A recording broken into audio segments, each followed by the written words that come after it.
Hello and welcome back to my channel. I am Upasana Taneja and in today's video we are going to discuss about quotient set. Quotient set क्या होता है ये हम पढ़ेंगे थोड़ा सा basic समझते हुए, ठीक है, और फिर हम इसके कुछ एग्जाम्पल्स भी करेंगे जिससे अच्छे से क्लियर हो जाए कि क्वोशिएंट सेट क्या होता है, ठीक है। और अगर आप मेरे चैनल को फर्स्ट टाइम विजिट कर रहे हैं तो प्लीज़ चैनल को सब्सक्राइब कीजिए अगर आपको अच्छा लगे तो, और वीडियो को लाइक कीजिए, शेयर कीजिए। चलिए अब हम स्टार्ट करते हैं क्वोशिएंट सेट। सबसे पहले ये क्या है, क्वोशिएंट सेट है, ठीक है। अब ये क्या है, एक सेट है। सेट का मतलब क्या हुआ कि अगर एक हम बेसिक सेट लेके चलते थे, सेट्स हम हमेशा से पढ़ते आ रहे हैं कि हम, क्योंकि मैं थोड़ा सा बेसिक लेते हुए चल रही हूँ, हम पढ़ते आ रहे हैं कि सेट्स क्या होते हैं, उनमें एलिमेंट्स रिपीट नहीं होते। हम कोई भी सेट ले रहे हो, है ना, और हम इस टाइप से एलिमेंट्स को रिप्रेजेंट कर देते हैं, well defined collection of object. इसके बाद मैंने कराया था आपको कि ए क्रॉस ए कार्टेशियन प्रोडक्ट क्या होता है। फिर हमने किया था रिलेशन।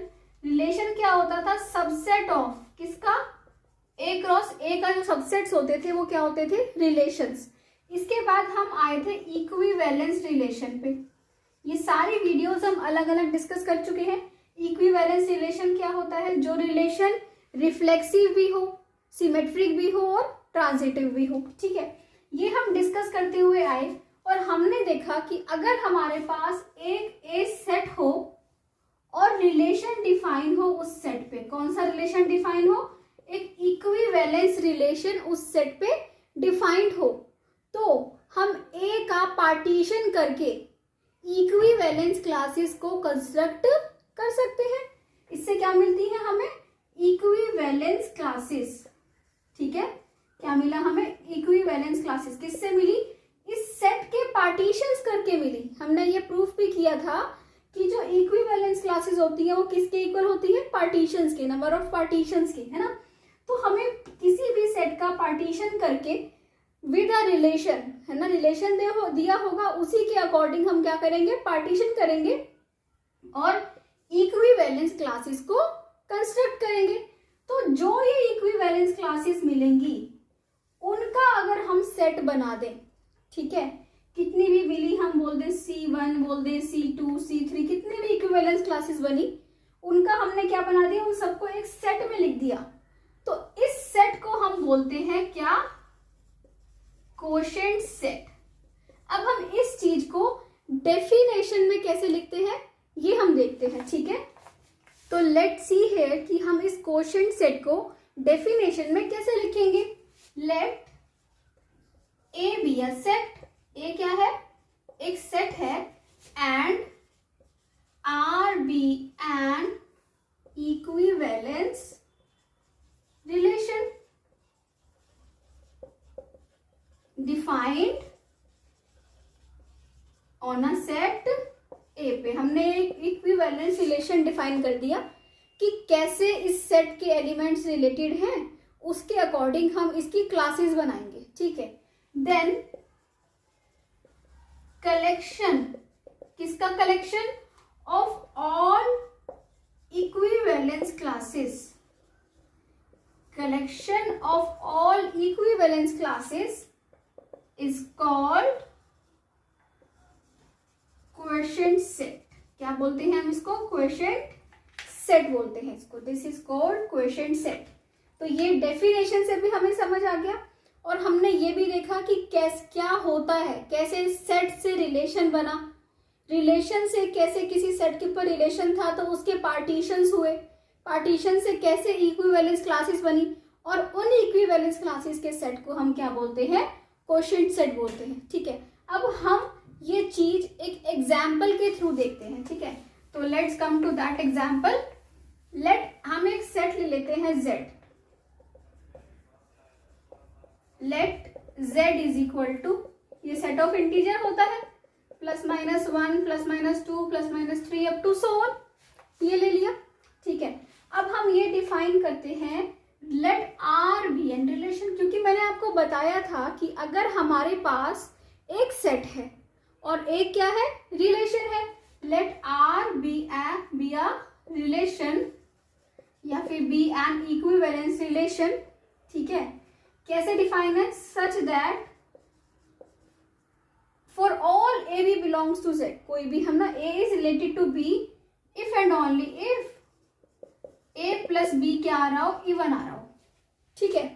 तो हम ऐसे इसकी हमने रिलेशन डिफाइन कर दिया किसी इस z के ऊपर। ये रिलेशन कैसे है कि कोई भी एलिमेंट दूसरे से तब रिलेटेड होगा अगर उसका सम जो हो उस एलिमेंट के साथ क्या आए, इवन आए, ठीक है। तो हम अब इक्विवेलेंस क्लासेस बनाना स्टार्ट करेंगे। क्यों? क्योंकि हमने क्वोशिएंट सेट क्रिएट करना है, कंस्ट्रक्ट करना है उसको। तो इक्विवेलेंस क्लासेस बनाना हम कहाँ से स्टार्ट करेंगे, 0 से। देन सी नॉट मतलब कि क्या हुई, इसको डिफाइन करते हैं ऐसे, सी नॉट मतलब इक्विवेलेंस क्लास ऑफ 0, या फिर हम बोल देते हैं इसको ऐसे भी डिनोट करते हैं, ओके। और इसको हम कैसे डिफाइन करते हैं, इसमें इस क्लास में ये जो एक सेट होगा इसमें कौन से एलिमेंट्स आएंगे, x, such that x is related to 0, x जो 0 से रिलेट है, और दैट इज, इसका मतलब क्या हुआ, कब आएंगे, x plus 0 should be even, x plus 0 क्या होना चाहिए, इवन होना चाहिए। अब आप देखिए कैसे सेट बनाएंगे, किसका सम 0 के साथ आएगा, 0 2 plus minus 2 plus minus 4 plus minus 6 up to so on, ठीक है। फिर हम क्लास बनाना स्टार्ट करेंगे 1 की। जब हमने 1 की क्लास बनाएंगे तो क्या लिखेंगे, सेम ऐसे ही हमें लिखना भी आना चाहिए, x such that x is related to 1, that is x plus 1 should be even. क्योंकि क्या, कैसे रिलेशन है, यही रिलेशन है कि दो एलिमेंट्स क्या होना चाहिए, उनका सम इवन होना चाहिए, जो हमने डिफाइन किया उसी के अकॉर्डिंग हम अपनी क्लासेस बनाएंगे, ठीक है। अब देखिए क्या बनेगी ये क्लास, ये बनेगी 0 है, यहाँ पे 1 प्लस 1 इवन होगा, क्योंकि सारे ऑड नंबर ले लीजिए, है ना। सारे ऑड नंबर में जब आप प्लस 1 करेंगे तो ऑब्वियसली क्या बनेगा, इवन नंबर बनेगा, है ना। Plus minus 1 plus minus 3 plus minus 5 up to so on. फिर हम बनाते हैं C2।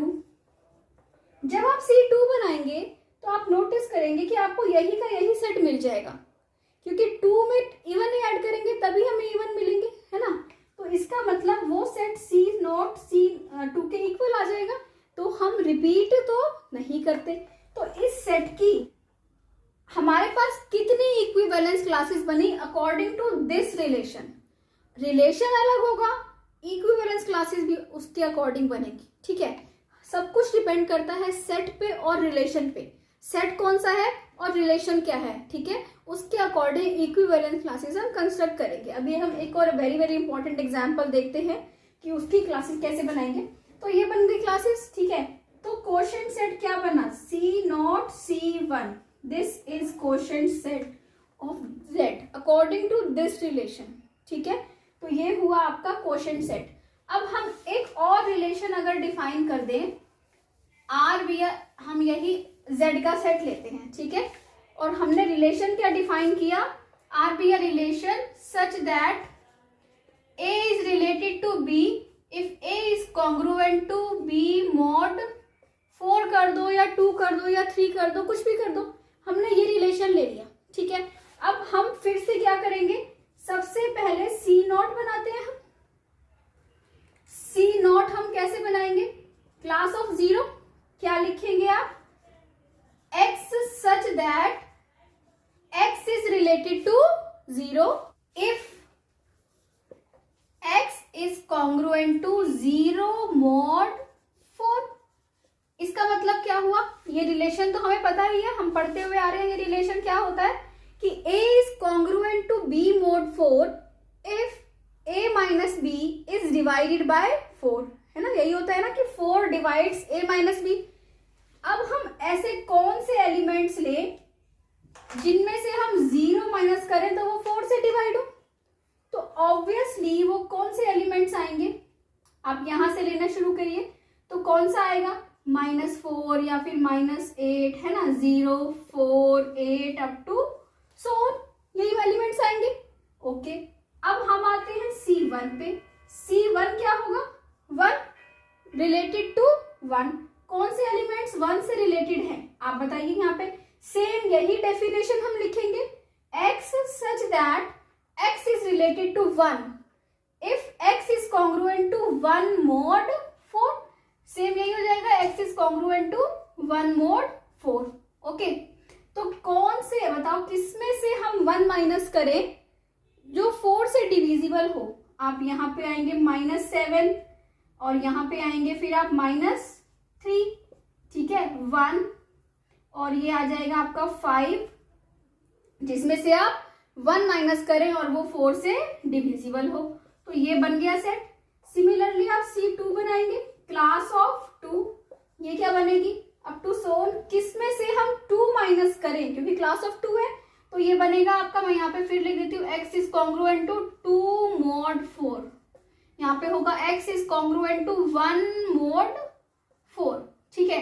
तो किसमें से हम 2 माइनस करें, तो यहाँ पे आपका आ जाएगा -6 और यहाँ पे आपका आ जाएगा -2 और यहाँ पे आपका आ जाएगा 2 और ये आपका 7 नहीं, क्या आएगा 6 है, और ये आपका हो जाएगा 6 के बाद आपका आएगा 10 अप टू सोन, तो एक ये सेट बन गया। नेक्स्ट आपका आएगा C3 क्लास ऑफ 3, रिलेशन क्या है, रिलेशन के अकॉर्डिंग चलती है इन एलिमेंट्स की क्लासेस, ठीक है। C3 से जब आप चलेंगे तो किस में से आप 3 माइनस करें, x is congruent to 3 mod 4, okay. आप लीजिए -5, ठीक है, -3 -8 बन जाएगा, -1 -3, ओके। यहाँ पे आपका आ जाएगा 3 -3, ये आ जाएगा आपका 8, 7 -3, ठीक है, और ये आपका आ जाएगा 10 और 11, ठीक है, ये हो गया आपका। इसके बाद आप आएंगे C4 पे, क्लास ऑफ 4 पे, तो आप ये देखेंगे कि 4 वाली क्लास क्या आएगी, C0 के इक्वल आएगी, किसके इक्वल आ जाएगी, C0 के। इसी टाइप से ये क्लासेस रिपीट होना स्टार्ट हो जाएंगी। तो अब हमें अपनी इक्विवेलेंस क्लासेस मिल चुकी हैं, कौन कौन सी, C0, C1, C2, C3। तो कोशेंट सेट Z का अकॉर्डिंग टू दिस रिलेशन क्या बना, this is C0, C1, C2, C3, this is the quotient set, ठीक है, किसका, इस Z का अकॉर्डिंग टू दिस रिलेशन। तो आई होप आपको ये क्लियर हो गया है कि कोशेंट सेट क्या होता है, कि कैसे हम इक्विवेलेंस क्लासेस बनाते हैं, और डिटेल में हम ये सारे टॉपिक्स की पार्टीशन क्या होता है, इक्विवेलेंस रिलेशन क्या होता है, कार्टेशियन प्रोडक्ट, सेट्स, ये सारे टॉपिक्स हम अच्छे से डिटेल में डिस्कस कर चुके हैं। तो you can watch those videos also in description box. अगर आपको अच्छा लग रहा हो, समझ आ रहा हो, तो प्लीज़ मुझे सपोर्ट कीजिए और चैनल को सब्सक्राइब कीजिए। Thank you so much.